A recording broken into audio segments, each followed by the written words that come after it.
In Lebanon, Israeli forces are battling Hezbollah for control of the south of the country. Since Israel restarted its campaign in Lebanon in recent weeks, hundreds of thousands of people have been forced out of their homes. In the midst of it all are hundreds of Irish UN peacekeepers based near the de facto border in a UN patrol zone about the size of Longford. In a moment, we'll hear what life is like for ordinary people in Lebanon. But first, Sarah has been speaking to former Irish soldier Declan Power. Declan, thank you so much for joining us this evening. Now, obviously, there's a wider campaign here in which Israel is attacking all across Lebanon. But for now, we're going to talk about what's happening in the south, because obviously this is where UN peacekeepers and Irish peacekeepers are based. And we're going to look particularly at the Litani River, because I know a number of bridges have been blown up across the Litani River. Israelis have started moving in from the north of Israel into the south of Lebanon. What exactly are they trying to achieve here? So as viewers can see there, the bridges are along the Litani River, which marks the boundary of the UNIFIL area of operations. So by the Israelis attacking bridges and locations along there, they're cutting off the south of Lebanon to be resupplied, and they're containing the Hezbollah fighters within that area. They're taking control of the area. Well, that's what they're trying to do. And if we zoom in then into Bint Jabal, that's particularly important to us because that's where Camp Shamrock is. That's where the Irish peacekeepers are based. Tell me, you've actually been here. Tell me a little bit about this area and what's happening. Well, Bint Jabal, 2 Irish peacekeepers were killed there 46 years ago. They were actually murdered. But 2.5 kilometres away, you've Camp Shamrock, the headquarters for the Irish-Polish battalion. And a little bit north of that, you've got Tiri, which has Hill 880, which is a very dominant feature. Whoever has that controls the area. The Israelis are moving forward in a pincer movement to effectively surround Bint Jabal. They fought there before in 2006 and got a very bloody nose from Hezbollah. So they're avoiding giving Hezbollah the advantage where they have fortified areas and interlocking fields of fire. They're moving, the Israelis are moving from Taroun and up around Rashaf to circle the area and to dominate the high ground. And that's what you can see there with these stripy lines. These are the Israeli positions at the moment. Yeah, and you expect them to go all the way around Bint Jabal, try and lock it off? I think so, because once they have locked it off, Bint Jabal is no longer of any strategic use to Hezbollah, and they can be left to run out of water and ammunition. OK, let's just give people a bit of an idea of the terrain then, because this is very hilly terrain. You were saying a little bit like Connemara in a way. A little bit like Connemara without the greenery, yeah. Rocky little hills, lots of stones, stone walls as well, very similar to Connemara.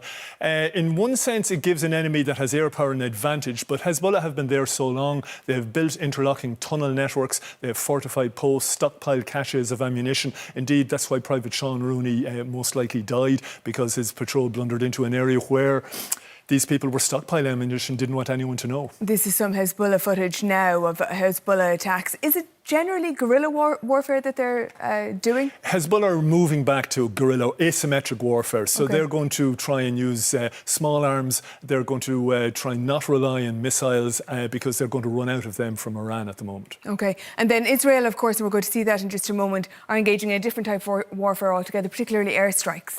Israel has the benefit of all of the range of weapons a modern army has, but it's not using them all. It's not using bunker busters. It's using fast air jet strikes. It's not using gunships because they're helicopters, because they're probably afraid of they're taking them out. So there isn't that there would have been in Gaza. There isn't, as one peacekeeper put it to me, the Gazification of the conflict yet. Yeah, it looks pretty catastrophic all the same with those explosions that we're seeing. They're targeting the tunnel and any caches of weapons or resupply areas that exist in the area. Now, unfortunately, any civilians that get caught in that, there's very little protection for them. But then a lot of civilians have probably moved out of the area over the last number of weeks. OK, some civilians have moved out, but of course the UN peacekeepers, as we mentioned, are still there. And some UN peacekeepers have got caught up in the fighting. As we see there, the Ghanaian HQ struck very close to Camp Shamrock. Yeah, it's only a few kilometres away. And indeed, Polish troops are they work out of Camp Shamrock. They were probably coming back from observation post 650, and they hit an IED, which would most likely have been left by Hezbollah. Hezbollah will be planting a lot more of these because that's part of asymmetric warfare. Further northeast, you have where the Indonesian peacekeepers were killed. At a time like this, what's crucial for the peacekeepers isn't just physical protection, it's communication and liaison and good intelligence. And that's something UNIFIL have been building up over the last number of years, particularly under the Irish General Michael Beery. OK, so very important, as you've outlined, that the UN peacekeepers are there preventing, as you say, the gasification of Lebanon, because they're there as witnesses to what is happening. But at the same time, it's very, very dangerous. The mission is due to end anyway in December. So what would you say to people who would say just bring them home now, keep them safe? Well, you couldn't move troops under the circumstances now because of the tempo of operations. It would be too dangerous. You'd get people killed, quite literally. But the mission is going to end in December.